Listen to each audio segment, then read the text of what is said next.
Good morning or good afternoon, depending on where you are. So I'm WRONO. I'm the president of Hayes here in Canada. I've been in the staffing industry, for those of you who don't know me, I've been in the staffing industry for 21 years now, all of those with Hayes, and I've been based in Toronto for 10 of those years. And I'm also joined on the webinar today by Thea Watson. Thea is our marketing director, and she actually did all of the research and created the report that we're publishing. So Thea is here to answer all the questions that I can't answer. I think we said 30 minutes there. I think this is probably going to be closer to 40 minutes to share the results of the survey and the insights, and then we can have like 10 minutes at the end, so get comfortable. And as we've said, any questions, just type them into the chat box and as we go along, if you like, and then we can try and answer them at the end, depending on how much time we have. So let me just try and introduce the concept of what we're doing here with this report and why are we doing it. So as lots of you know, we survey employers every year as part of the annual salary guide, and we ask questions about recruitment and retention. And every year, when we ask the question of what are the reasons that people that you have hired did not work out, the number one reason that comes through every year is fit, and that surpasses basically everything else, whether it's compensation or career progression. So I've hired somebody that didn't work out and the reason is fit. And when we talk to our clients and we talk to candidates every day, if either their new hire didn't work out, somebody that they've hired didn't work out, or somebody's got a job that didn't work out for them, and we ask them why not, definitely the most popular answer is, well, it just wasn't a fit, or he wasn't a fit, or she wasn't a fit. So we decided, let's try and get to the bottom of what does fit actually mean, and if we could find that out, could we actually help employers and candidates then make better hiring and career decisions through a better understanding of fit? So that led us to creating and carrying out a very comprehensive survey. We had 2,500 respondents, and the respondents included half of them, so 1,250, kind of coincidental, it was exactly half. They identified themselves as people managers, and then the rest were, I suppose, just basically, people or professionals, be a better way of putting it. So we've got both sides of the coin here, people who would have answered questions as a hiring manager and employer. Those people also would have answered it as an individual themselves, and then we've got people who just answered the questions as an individual. We've got a really good cross-section of Canadian working life, so people range from 20 to 60 years old, 16 different industries, across 10 provinces, 20 functional areas, small, medium, large organizations, and people who would classify themselves as being junior or entry-level up to C-level executives. So a really good cross-section. So we've taken all the results, analysed them and explained them and tried to turn them into something easily understandable, and we separate the total findings into 3 different reports, and the reports are, as you can see here, we're going to publish these in 3 different individual pieces. The first one, and what we're going to talk about today, is fit and recruitment, how fit impacts recruitment and career choices. The next one we'll issue, which will be in approximately 3 to 6 months from now, we'll issue the second one, entitled Fit and Satisfaction, and that's going to look at the impact of fit on workplace happiness and retention. And then finally, part 3, when we publish that, it's called Fit and Values, and that's looking at how people and culture impact upon your documented corporate fit or corporate values. So like the difference between what you say the values are and actually really how people fit into an organization. So we're going to publish all of these reports. It'll probably take 9 to 12 months to issue all of them. We'll start with fit and recruitment, as I said, which is what we'll talk about today. And you can request your own copy of part 1 now, and I'll show you how to do that when we get to the end. So that's kind of the prize for making it to the end of the webinar. I'm going to start with the key findings and kind of cut to the chase, and then I'll explain these as we go through today. So the number one reason an employee does not work out is a result of, and I say in quotation marks, not being a fit. And specifically, that's a disconnect with their direct manager that's said to be the main cause. Second key finding, nearly all professionals say that they understand that, or understanding their own ideal fit is an essential element to achieving their own career goals. But then significantly, and kind of contradictory, there's a significant number of people say that they would forego a good fit for more money or career progression, which is kind of interesting. Next key finding, a poor fit rarely works out well for anybody, the employer or the employee. Social behaviour, as we have called it, and we'll explain what this is later, social behaviour turns out to be the biggest contributor to fit working or not working. We'll explain in detail what we mean by that. And then finally, the way people assess fit, people do try to assess fit, but it would turn out that it doesn't seem to work and there's something wrong with it. Again, we'll explain that. So to start out, let's discuss what does fit actually mean. It's a very common expression, but I'm not really convinced that everybody would agree on what it means. And I'm kind of talking from experience, really, because when we sat down and started this process, we actually struggled to define it. And it took a bit of time and research and a few debates, probably heated debates, best way to describe it, to come to a conclusion. And I'll try and explain sort of the journey we went on to come to this conclusion. So when we say those words, he or she just wasn't a fit when somebody didn't work out, and if you probe that statement a little bit and you say, well, in what way was the person not a fit, you can get lots of different responses. And I've just thrown a few of them up here. Like, there's lots of different responses. And this is just a taste of the many different expressions that you might have said yourself. I know that I've certainly said a few of them, and it's kind of an endless list. So you can imagine a person saying, well, he just didn't work in because, you know, like there was cultural differences, or he, you know, his communication style wasn't the same as ours, or didn't really work well with the team, or he had a bad attitude or something. And in fairness, the list goes on and on and on, really. And I can say I've said a lot of these. And when I said it, for example, if somebody that I hired didn't work out, and my comment was, well, he wasn't a fit, why not? Well, he was just too confrontational, for example. What do I do with that information? And I think what I do with it is I say, I'm now going to make a conscious effort to watch out for that characteristic in my next hire and not make the same mistake twice. And then hopefully I remember that for my next few hires. But my problem is that with each person that doesn't work out due to fit, it's like a different reason. This guy didn't work out because he was too confrontational, but this person didn't really have a sense of urgency that I was looking for. And I end up forgetting what the issue was 5 problems ago, and I just focus on the most recent one. So I'm not managing that information that I have in any kind of memorable way, if that makes sense. And then the other problem is, and we see, you know, people seem to have just kind of come to this conclusion, all of us seem to have come to terms with the fact that these issues, the things that I have on the screen, are normal, and that we know that some people just don't fit, and there isn't really much that we can do about it. So you just kind of come to accept it and say, what are you going to do? And I think maybe that is true, but maybe not. So we looked at that list of reasons. We added a whole lot more. We talked to our own team about it, tried to come up with as many as we could, got it exhaustive, and then we said, is it possible to categorize these into a more manageable way of looking at things? And we concluded that the vast majority of reasons could be covered under these 4 categories, and they are work ethic, social behavior, conformity, and then team versus individual. And I'm obviously going to explain what we mean by each of these. So I'll start out with work ethic. This may seem obvious as to what this means, but the point isn't so much the definition of it. It's more, the important thing here is about matching what you have. So I'll try and explain what I mean here. So if you were a person, an individual, and you thought you had a score of 9 on work ethic, i.e. you work 12 hours a day, you work weekends, you're a workaholic, we know these people.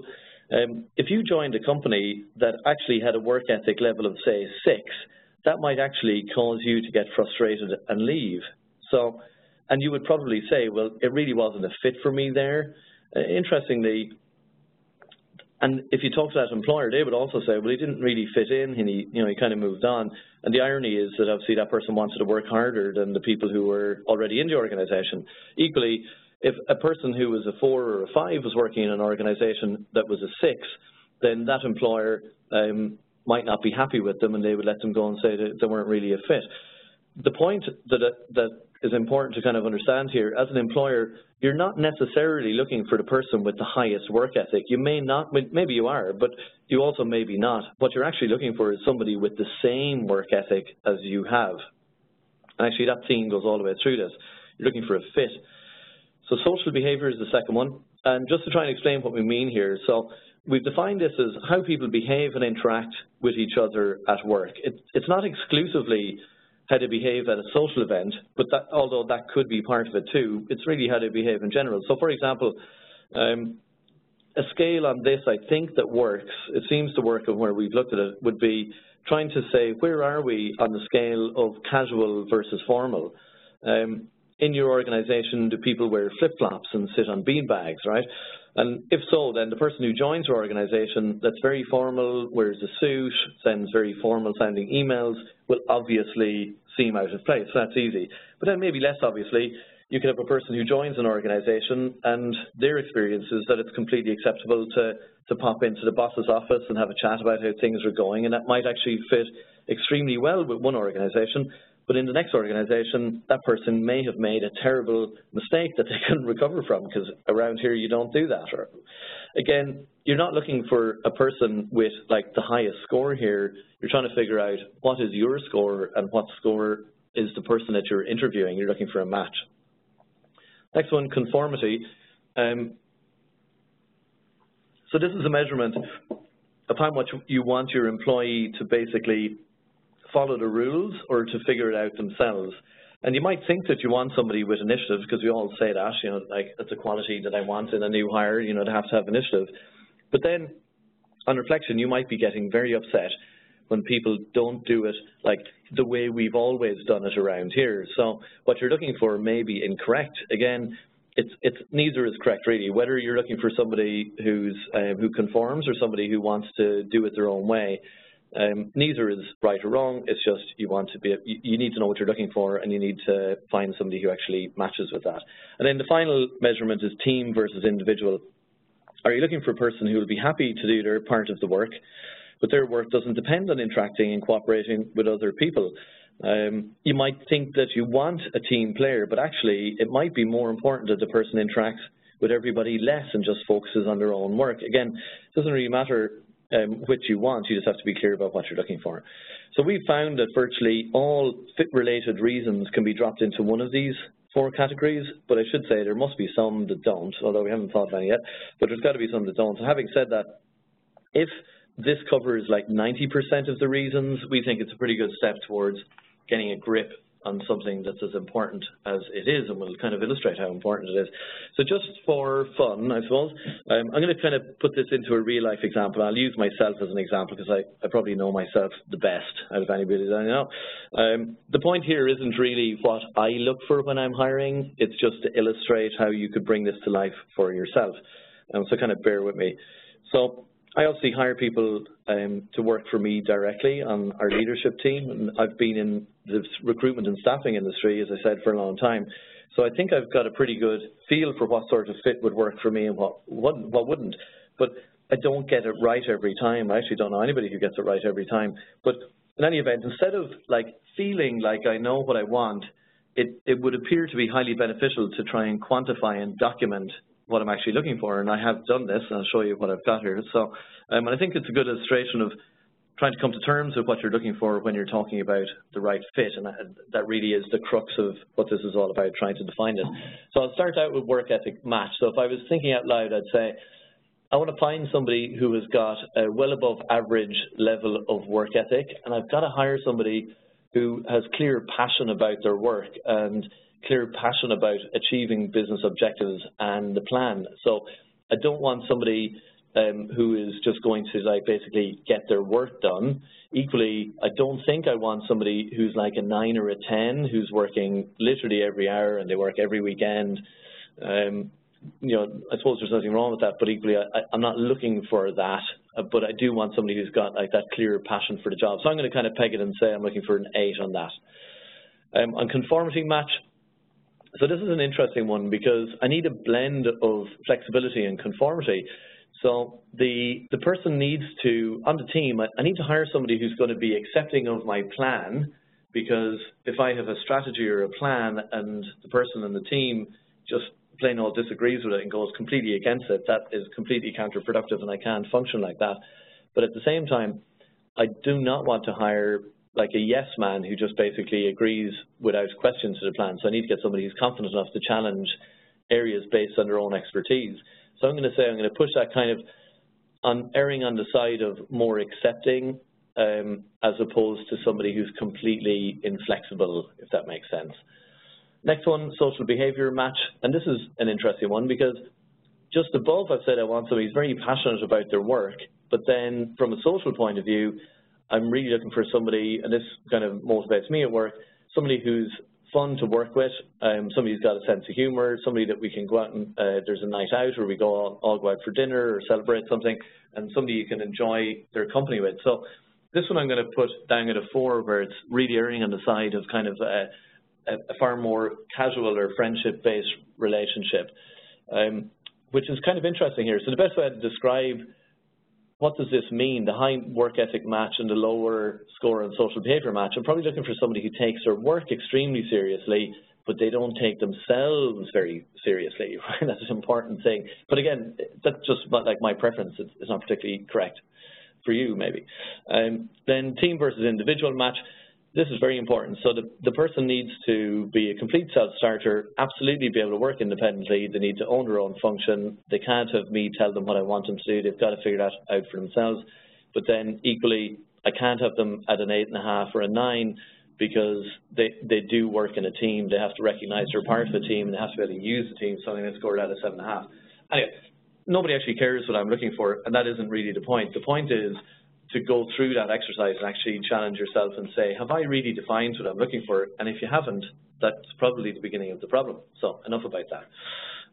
Okay, so now we've introduced fit and kind of explained what it is. We've all got an understanding of how to define fit per se, or at least our attempt at it. We'll take a look at why this really matters. So out of all the people we surveyed, we first wanted to know if people feel as though they actually fit in at their current job. 2/3 of people said they don't feel they fit in with their current working team. That's kind of shocking, actually. And then roughly the same number, another 2/3, also feel as though they don't fit in with their organization's defined fit. So that might be like their defined values, or like this is the culture that we have, and they feel like they don't fit in with that culture of an organization, which is interesting. And I think the corporate one there is particularly interesting because like a company's values, or the corporate values, are basically what the senior leadership want for the tone of the company overall. But then as employers and hiring managers, we need to understand the nuances between what we want as an organization's culture versus what we want as the culture to fit for your own team. So for example, if I use Hayes as an example again, so we've got like a defined culture or values for Hayes, but within Hayes, then we've got different populations. You know, like predominantly we're like a sales organization, and we have a very clear office culture for our sales staff. But then our finance director, or CFO, when he's hiring, he needs to understand that the payroll team has a very different working culture to the sales team. That's blatantly obvious. But as a result, what he's looking for in terms of fit is very different to what a sales line manager is looking for. That's probably too obvious an example, but you get what I mean. The corporate definition of fit doesn't really fit all, and sometimes I honestly wonder what corporate values are actually for, because the team culture and fit, I think, is more important. But anyway, we'll get more into that, I think, in part 3 of the series. So moving on now, despite Canadian professionals feeling they don't fit, they do recognise the importance of it and the importance of fit when they're achieving career success. So 86% collectively believe that having a defined fit, i.e. knowing what you're really looking for in an organisation or team to feel at home, is essential to achieving one's career goals. Yet the majority of our working population don't actually feel like they do fit, and that's interesting, which led us to ask, do you as an individual or profession actually know what your ideal fit is? And 65% said they don't really know, or only kind of somewhat know. That leaves 34%, only 34% saying confidently yes. So if the majority of us don't know what our ideal working fit is, no wonder so many of us are working for organizations or in teams that aren't a fit. So we seem to understand that we need to fit in to achieve success, but we don't seem to have a clear picture of what our preferred fit actually is. It's quite confusing. So, as mentioned, we recognise the importance of fit, but what are we actually doing about it? And the answer would appear to be not a huge amount. So this is interesting. 37% of candidates said that they accepted a job that they knew in advance that they were not a fit for. And 78% said they no longer work for that organisation. So you do something like that, it's probably not going to work out. And then on the flip side, the employers would appear to be worse at doing this. So 49% of employers have hired somebody that said, I've hired somebody in the past I knew wasn't a fit for the team or the culture themselves, and of those, 74% say that the person no longer works for the organisation. 65% saying the outcome was negative. Obviously, I wonder actually were they saying after the person left that the outcome was positive because they're not there anymore, maybe. But anyway, so why is this a problem? Well, making the wrong hire obviously costs, and we know that, but we said, let's just ask, like, how much does it cost? I should say, the cost here doesn't have to be monetary, and I'd argue that the real cost isn't monetary because it just generally upsets everybody. But monetary costs get companies to sit up and listen, so here you go, this is what we've got. So 30% of employers say that hiring the wrong person, so the time it took to recruit, on board, training, all the effort, costs the business over $50,000. 10% said that it costs over $100,000, which I was kind of amazed about, but I suppose it was a very senior job, you can imagine that could happen. 80% of Canada's employers say that it costs $10,000 or more, so everybody clearly recognises the cost. It's obviously a significant investment that you're making, and sometimes in people that it turns out that we actually know isn't a fit in the first place. So how else does the wrong fit negatively impact the business? Well, 75% said that hiring a person who was the wrong fit decreased morale. 65% said that it decreased productivity in the team. 48% said it increased inefficiency. So basically, just negatively impacting everything, damaging the bottom line, obviously business activity, and probably affecting staff retention as well. I say when I saw these figures, it really kind of made me take a step back and look at my own hiring practices. And I have to admit, at times, I have rushed a hiring decision, and usually due to feeling the need to get somebody into that role, and then the effect that that had on the hiring process, and then kind of cleaning up the cost afterwards. And it is ridiculous that I would do that given my job and everything, but it does happen. So there's clearly something going wrong here that's allowing us to make wrong hiring or career decisions. So just to try and see what potentially is actually going wrong, we've taken a look at how employers and how candidates actually assess fit, like what do they do. So we'll start out with employers.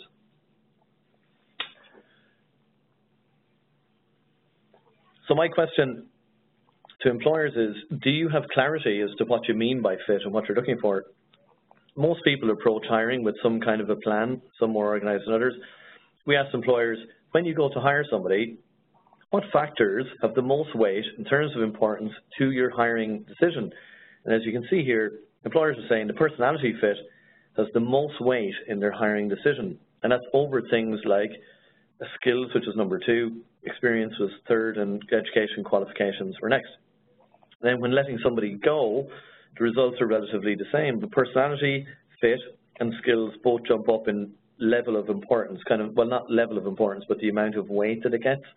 And experience and education then become less important, which I'm sure isn't a major surprise. That makes total sense. Okay, so this would tell us that we are factoring in fit, and we do have somewhat of a plan as we approach staffing decisions, but are we really clear?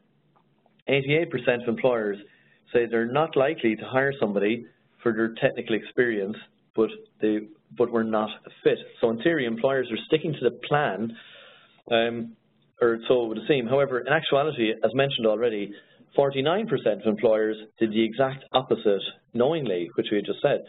So to help us understand this better, we want to look at what fit is like to, definition like to us, i.e. us being an organization, so to the group.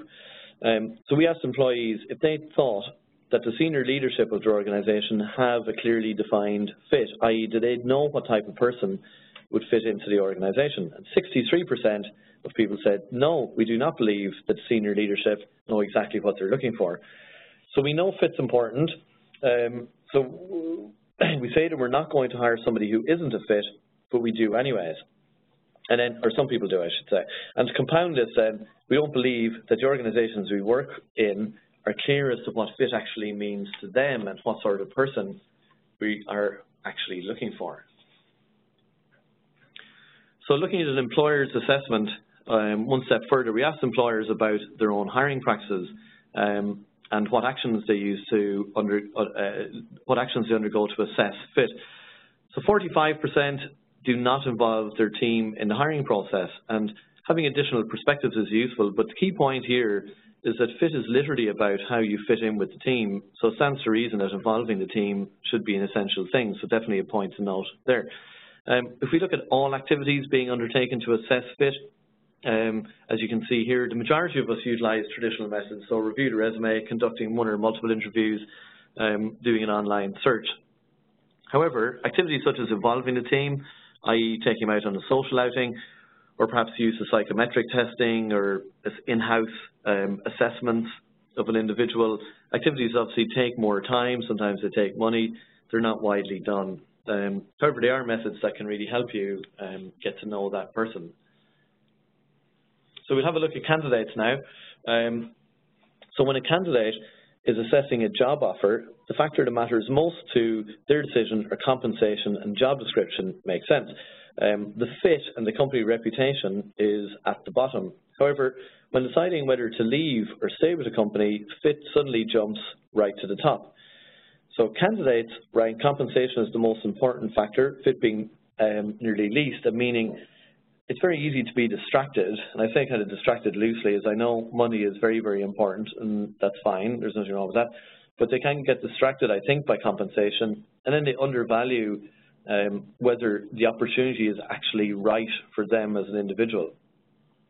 As mentioned already, the main reason someone leaves is because of fit, so why don't candidates do a better job at assessing this at the beginning? And I can imagine somebody answering that question and saying to me, well, Ron, that's obvious. I didn't know what it would be like to work there until I've actually worked there. In other words, how am I meant to really assess fit before I start? And good point. And there is some validity to it, but the argument, that argument at least, doesn't really hold a lot of water when you look at this next statistic. So 52% of candidates said that they would accept a job knowing that it wasn't a fit if it had the other key elements, so for example, salary, career progression. And if you remember, 37% admitted that they have actually done that. So 37% said they've done it, 52% that they probably would. So on the one hand, we need a better way of assessing fit before accepting a job offer. And then on the other, we seem to be our own worst enemies because we get ourselves into sticky situations or get into hot water, and we do it knowingly sometimes. Okay, so how do candidates assess fit? Well, most people base it on the meetings that they have, of course. So saying to yourself, what was my general impression on meeting the interviewers? Did I like them? Did I feel like I got along with them? That makes total sense. 50% rely on general word of mouth. So as an employer, as an aside, a strong company reputation is a critical thing. And more we're starting to see, as a result of, I suppose, digital and social media, there's less places to hide. Like if you've got a bad reputation or people say negative things, it's hard to hide from it. A significant portion of candidates do online research, which kind of highlights a couple of things to me. Number one, as an employer, you've got to have an online employer brand that demonstrates not just what you sell or the service that you're selling, but really an employer brand to get the best candidates. And secondly, most of what's online, not everything, but most of what's online is actually produced by the employer. So if a candidate's researching it, you've got to make an effort to make sure that they're getting the full story, because if it's just the corporate story, then they're not seeing the information that they should be, or that would be relevant to assessing fit for them. Another point, candidates don't typically approach the interview as a two-way discussion, so like trying to use their own questions to figure out what behaviors are acceptable at this organization. And using behavioral-based questions as a candidate for the person who's interviewing could be a great way to see if that manager is somebody that you can work with. But I'm going to come back to that in a second. In any event, there's lots of things that you could do as a candidate to assess fit, but we still don't seem to be doing a very good job at it. So what's going on here? Do you recognize the importance of it, but we struggle to do anything about it? I gave this a little bit of thought, and it kind of, to me, there's an obvious problem here. I think the system of how recruitment works from a candidate's point of view and from an employer's point of view, we're kind of set up to fail here when it comes to assessing fit. There isn't really space for doing it. I'll try and explain what I mean here. So if I walk through the recruitment process from the candidate's perspective, so the candidate's process is kind of set by tradition and what's normal. You send a resume, you do the interview, you get the offer, and the candidate follows the process diligently, and in the process, they definitely feel like they're expected to sell themselves. So they want to win the manager over, the hiring manager, they want to win them over, and the mindset becomes, I need to get this person to like me and be impressed with me, as opposed to thinking, do I actually like them? And then if the candidate gets the offer, they feel like, I've won the competition now, and if the offer is financially attractive, then it's very difficult to reject it and say no, and we see that happen. On the client side then, it's also quite a set process. You know, they agree to a shopping list of what they're looking for. It's mainly skills and experience, but fit is definitely talked about. Like we all know it's important, it does get talked about. You screen people in or out based on what you've said is a requirement. You match the person to the spec in the interview. Maybe you get somebody else to do the interview as well. You have a chat about it afterwards. And then if there's a skills and experience match and you basically don't dislike the person, then it can be very difficult not to make an offer, and especially if you don't have any other options, which really is like an essential point. You need choice to make good decisions. They then assess how much they're going to offer. They make the offer, and if the candidate accepts the job, then they feel it's mission accomplished, the job is filled. But the thing to bear in mind is that when you're assessing the skills, the experience and fit, the person you're speaking to is in I'm selling myself mode, and they have only one goal in mind, which is I'm going to get an offer here. So I think the whole system makes it difficult to do this. And the question is, where's fit being assessed? Where does it actually happen here? And how much time and effort is being put into it or set aside to get it done? And I think that goes for the candidate in particular because of the balance of power, but it definitely applies to the hiring manager too. Okay, we're kind of painting a gloomy picture here, so it's not all negative. So as we've proven, people do deem fit as important, but then the assessment is flawed. So as a result of that, we said, let's look at the different factors of fit and kind of go down an extra layer. So as we mentioned at the beginning, we're able to define fit into the 4 elements, and to remind you, they were work ethic, social behavior, conformity, and team versus individual. So kind of bear with me here, because this is a little bit facty and there's lots of statistics here. So if we look at these 4 elements and we asked employers and candidates, when you're hiring, so I'll start with the employer, when you're hiring, weight these 4 factors of fit into their importance of your decision. So when hiring a person, weight these factors of fit into your decision. So they're saying, I'm going to give work ethic match like a 30% weighting of the decision, and down at the bottom you've got social behavior match gets a 22% weighting. And we say, how about when you're letting somebody go? How much weighting do you give to these things? And it's actually very similar. They've got like 31% gets weighted towards work ethic match, and then at the bottom you get social behavior. So work ethic seems to kind of be the most important thing. From a candidate or an individual's point of view, when you're accepting a job offer, so you've been offered a job and you're trying to assess, will I fit here or not? Which things seem to be the most important to you? The first one is, will my work ethic match with the company that I'm being interviewed at? Does this seem to be right for me? Will they expect me to work too much? Or will they, is it too kind of slow pace and it won't fit with me? So that seems to be the most important one. Social behavior again at the bottom. Next one, when you're thinking about leaving, how do you make that decision? And again, work ethic seems to be the one when you say, oh, I look at work ethic first. Social behavior seems to be the last one, okay? So it kind of makes sense there. And to summarize that, all the parties weight work ethic match as the most important factor. That's followed by conformity, then team versus independent, and social behavior is last. So that kind of tells me candidates and employers seem to be aligned, and we're all clear on what's the most important thing in the workplace. And the most important thing in the workplace seems to be work, right? So you just need to get better at assessing work ethic. Seems to be the answer to the problem here. However, maybe not. So we asked both parties, when things go wrong, i.e., the candidate doesn't work out, or you decide this isn't the right job for me or the right fit, which factor of fit was the root cause? 38.8% of employers said that social behavior was the #1 reason for letting somebody go, and it was 34% said it was a work ethic match. 41% also admitted that they wrongly assessed the social behavior. They thought they would fit in and they didn't. How about from the employee or the candidate side? 46% of employees ranked social behaviour as the #1 reason for leaving a job, and only 21% said it was a work ethic match. 34% also, by the way, said that they wrongly assessed social behaviour match. So it's very interesting stuff here, and it kind of leads on to like the big question, which is, are we really overvaluing like professionalism and work ethic at work?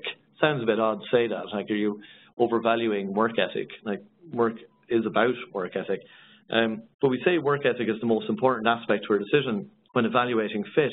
But really, when it comes down to it, it's actually social behaviour that causes the fit to go right or the fit to go wrong. So you'd have to ask them, like, why aren't we assessing like the social side to work? A very interesting thing to think about. Okay, so going one step further, we then took a look at professionals' expectations of working style compared to employers' expectations. So in the survey, we took the opportunity to ask people, what are your expectations, what their own expectations were as an employee when it comes to the 4 elements of fit.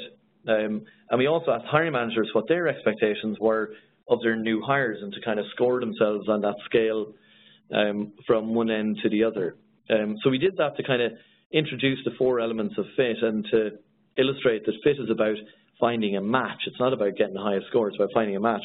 And it's quite useful to start kind of thinking like this.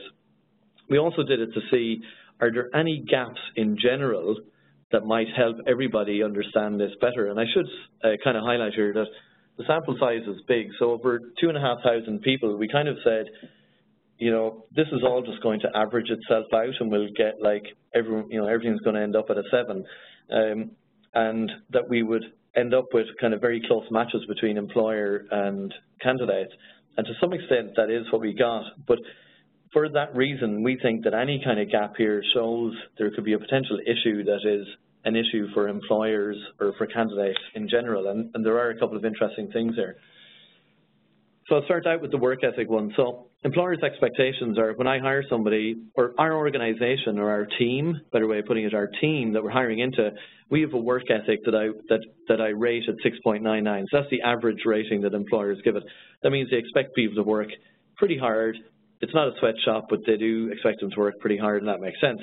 And it's closely aligned to the expectations of employees, who are slightly higher, actually, 7.17. So that isn't surprising. People know what working hard means, pretty much. Whether there's actually a match between you and your specific employee or not is another thing, and that is really the question for you. On conformity, there's actually a significant gap here, which I think is really interesting. So employers said they're expecting a 6, whereas employees are expecting a 6.88. Well, what does this mean? Well, my interpretation of this is lots of people would really prefer clearer direction from their boss. We hear people saying frequently, I just want my boss to tell me exactly what they want, and then I'll make it happen. And I think managers, like line managers, can sometimes confuse empowerment with direction. You think you're empowering somebody, but you're actually just not giving them clear enough direction as to what you want.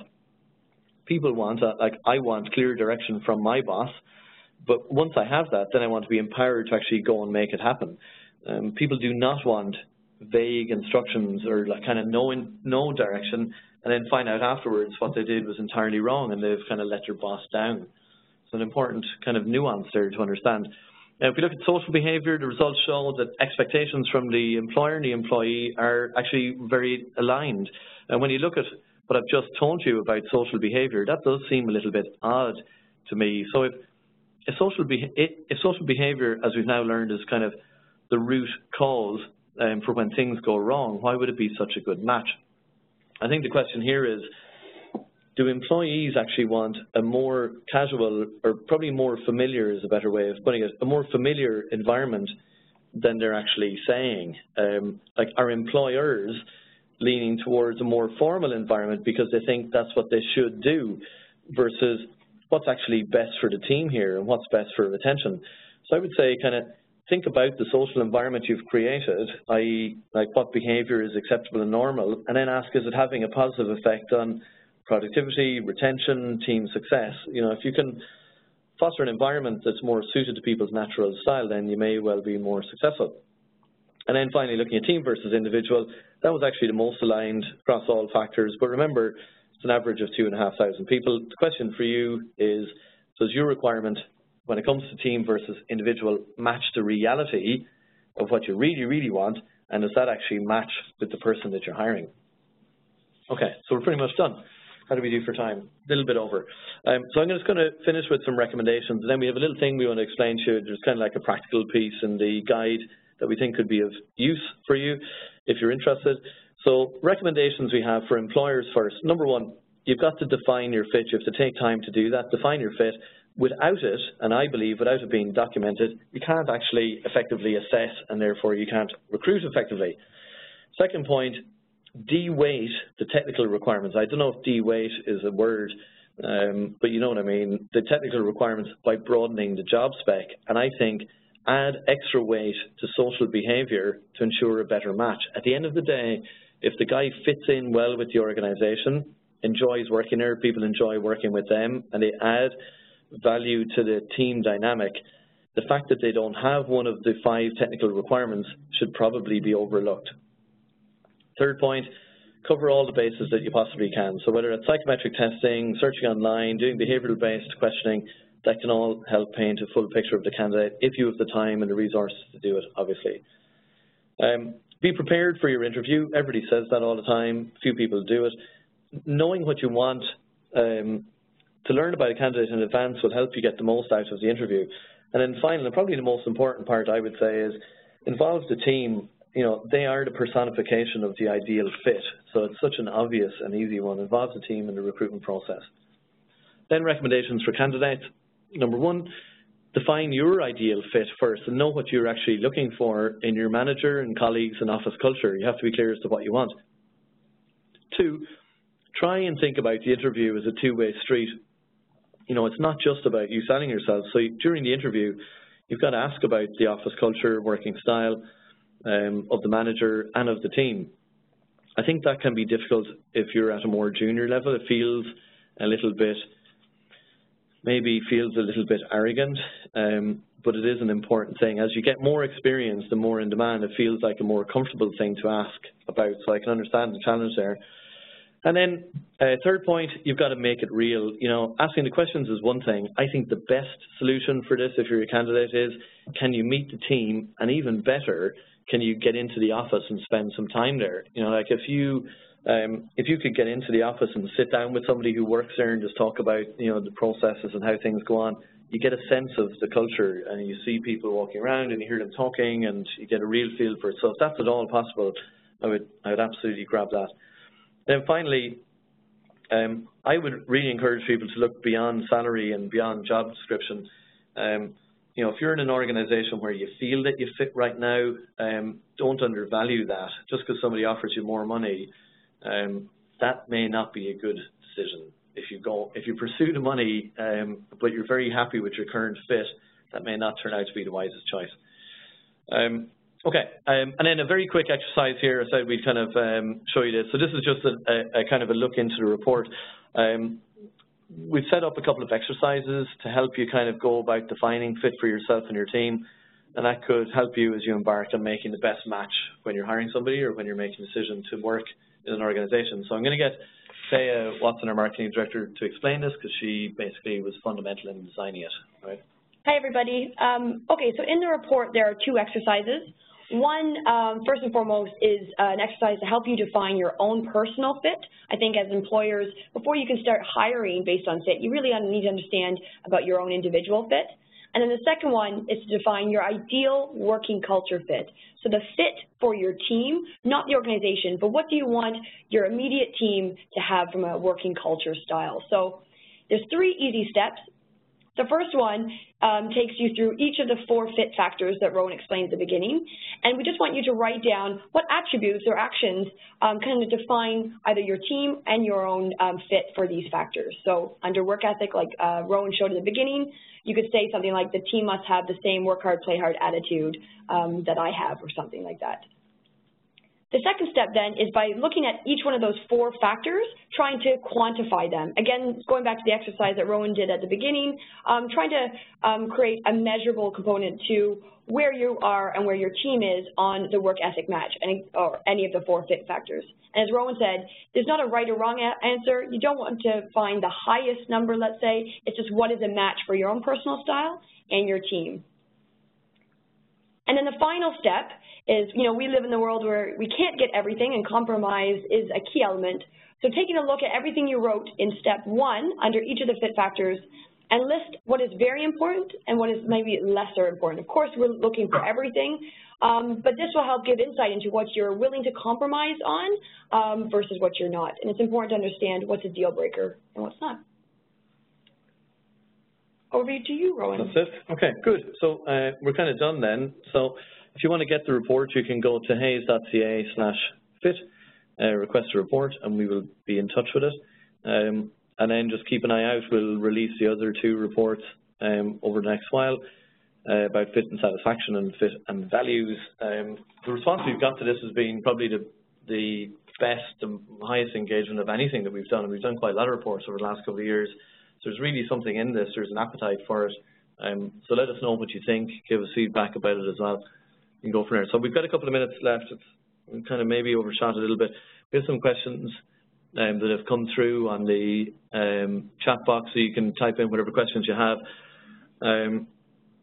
But we do have 1 or 2 that have been typed in already. So let's see. So it says we use competency-based interviews, and they work. How would you recommend we integrate these fit factors into these types of interviews? So how do you integrate, I suppose, these 4 elements of fit into the behavioral questions? Yeah, I think some of them work pretty easily. Like if you think about, the team versus individual, or the conformity versus being inflexible, or even a work ethic, they're fairly easy ones to ask questions about from a behavioral point of view, because you can say, tell me about a time where you were working to a deadline, what did you have to do about that deadline? You can kind of assess their level of commitment or work ethic from doing that, or tell me about how you completed a project, and you're kind of pushing in the direction of interactions with team members. So that's easy enough to think about those ones. I think the difficult one to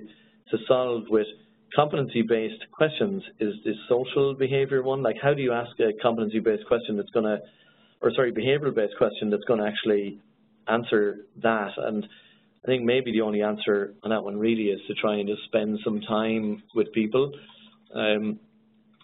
in the office, I think, or even, from a social point of view, bringing something that we've often done, if we're hiring somebody into an important role, we make sure that we've invited them out in a social event with the team, before we actually make them the offer, and to see how they get on with everybody. So I think that the behavioral-based questions are a great idea for certain ones. For the social fit, I'm not sure it would be perfectly right. Next question, somebody said, I've been offered a job that's the right career move for me, but it feels like the wrong fit. Is it worth doing this for a couple of years, get my career to the next level, and take the opportunity and move on? Like,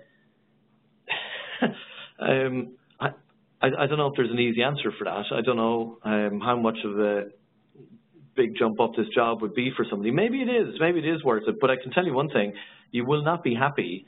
If you do that job, you won't be happy. And 2 years is a long time. And work is a lot of your time. If you're going to be there 9, 10 hours a day, 5 days a week, working with a group of people that you don't really feel like you fit in with, I think that is probably not going to work out. Like, statistically, I think we just said there's like 60–70% chance that it's not going to work out.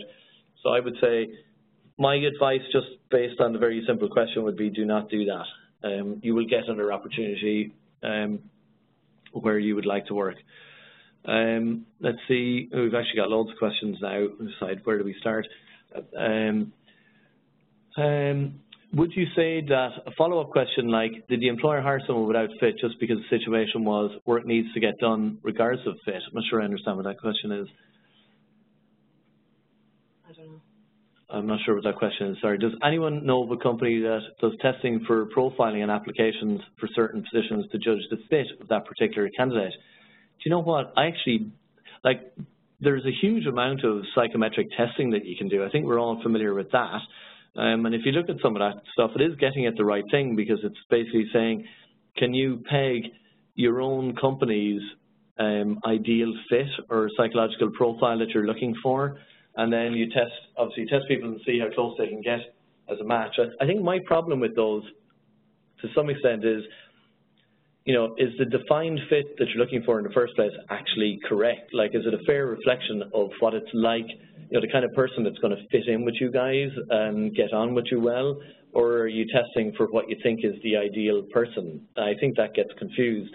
And then the other part is, are you really using the answers? Are you using the tool to make a decision? Do you live or die by it? And there's a whole debate about that as well. So yes, there's definitely companies out there that do profiling of applicants. How effective it is up for debate. As a candidate, how are you able to assess fit when, for most interviews, you're meeting the manager, director, and not other teammates at the same level?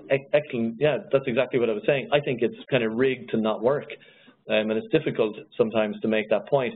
My advice would be, you go through the interview, you meet the manager, the director, you're getting them interested in you, and once they're at a point where they're really interested and they'd like to offer you the job, I think you say, this is fantastic, I'd really love to be able to visit your offices and actually have a look around and get a feel for things. That it's more acceptable to say that at the point that they want to offer you the job, right?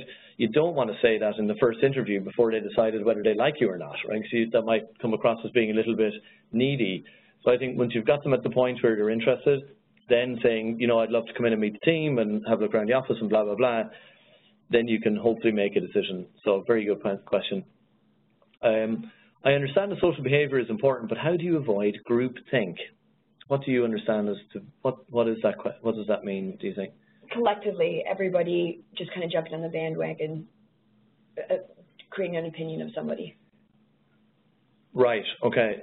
So the new person that we've hired and everybody just decides that they don't fit in around here, maybe, exactly. And then it just propagates and exactly. It's cliquey or something. Yeah, I think that's a good point. And actually, a good point probably connected to the same thing is, you don't really want to end up with such an acute definition of how you behave here, because then, it could it turn into a very concentrated behavior. That means then you don't have a diverse group of people. Like, you want to have a diverse group of personalities and backgrounds to have an effective team, so it can't be super serious. I think a good way of testing, what are you really talking about when it comes to social behavior? It's basically, what's acceptable? Is it acceptable to come over to somebody and have a chat about what you watched on TV last night? Is it acceptable to make kind of an inappropriate joke about somebody?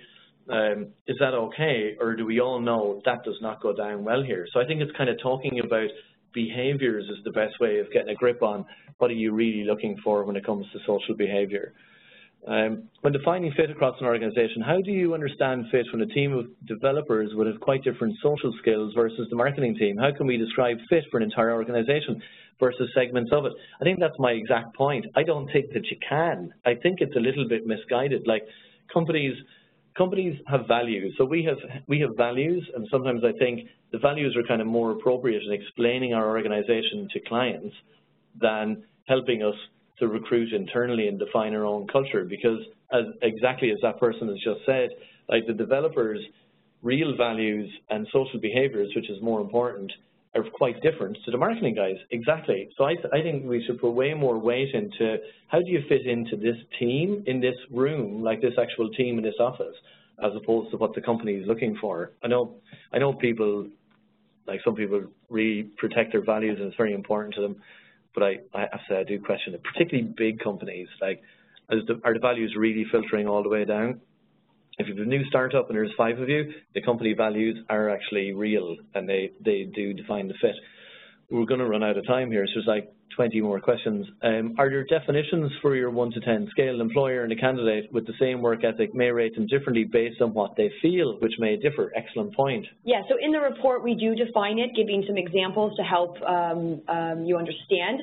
But also I think an important point is we don't get really specific in the definitions, because it's what's right for one is different for somebody else. So it's for you to kind of decide what's right for your organization yourself, but we help you in the guide.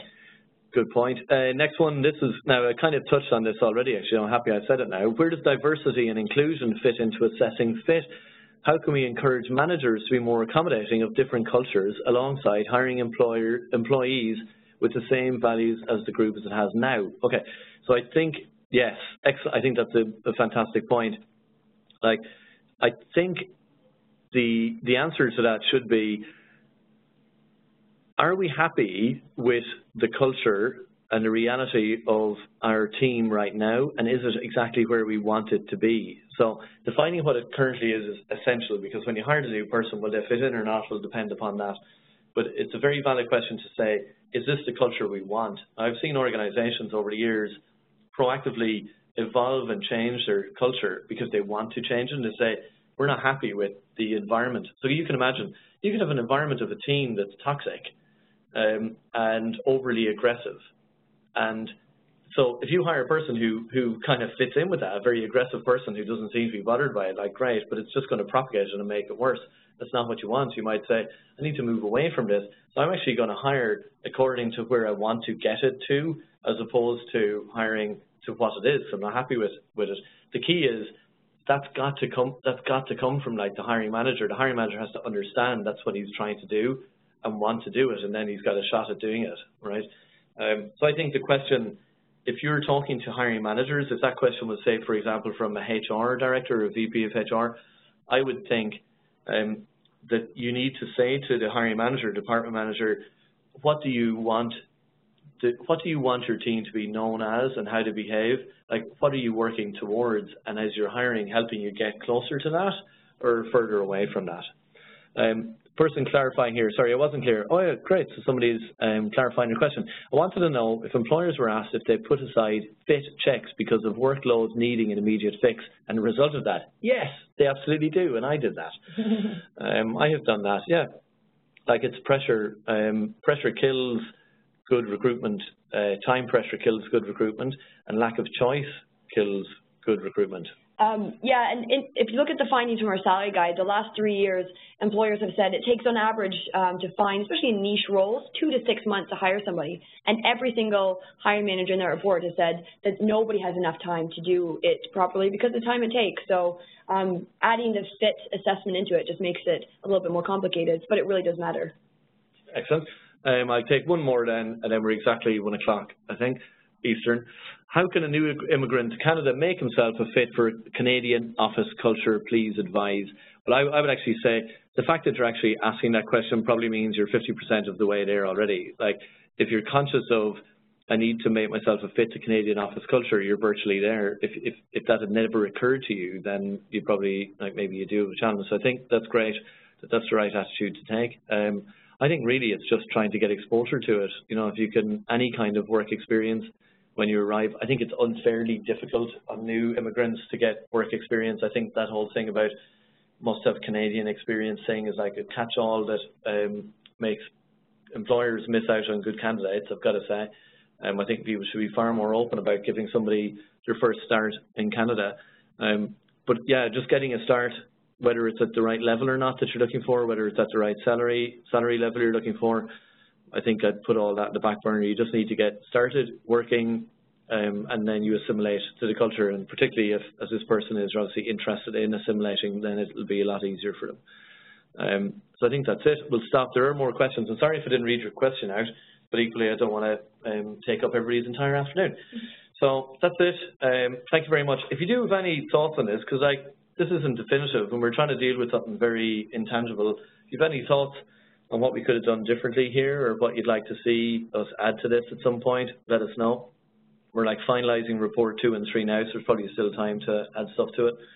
So let us know, and you can email me anytime about this or anything else actually to do with recruitment or retention, rowan@hayes.com, and I'd be happy to help. So that is it. Thank you very much. Thanks, everybody.